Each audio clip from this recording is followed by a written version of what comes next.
प्रथम गणेशाला वंदन करून आज आपण आपल्या व्लॉगचा श्री गणेशा करून टाकूया।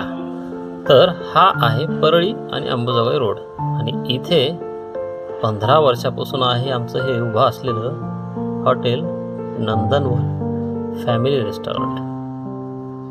समोरच शाखा 2 बिअर बार, परमिट रूम व कंदुरी मटण, लगेच बाजूलाच आयुष उडुपी रेस्टॉरंट।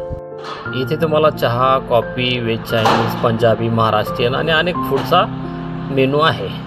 हा आहे आमचा आउटर साईडचा सिटिंग एरिया। पलीकडच्या बाजूला काम चालू आहे, सिटिंग एरिया वाढवते, आता महाशिवरात्र आहे। हा आमचा इनर साईड एरिया, फरशीचं वगैरे सगळं काम पूर्ण झालेलं आहे। अजून नवनवीन काहीतरी करण्याचा प्रयत्न आम्ही करतोय। हे आमचं छोटंसं काउंटर, साधी खुर्ची, कारण बसायला वेळच नाही कस्टमरमुळं। हा आमचा हॉटेलचा बॅक साईड एरिया आता सध्या अस्ताव्यस्त पडलेला आहे, पण इथं छान आम्ही लॉन बनवणार आहोत, त्याचा व्हिडिओ लवकरच पाहायला मिळेल। यावर्षी आपल्या आंब्याला छान आंबे लागलेत आणि ही वाढवलेला आउटर साईडचा सिटिंग एरिया, वर बॅनर फ्रेम वगैरे सगळं तयार आहे, लवकरच बॅनर पाहायला मिळेल। तोपर्यंत चॅनलला सबस्क्राईब आणि फॉलो करून घ्या। हे काय म्हणतात पहा, हे आपल्या नंदनवन आहे। हे आपलं हे असं आहे।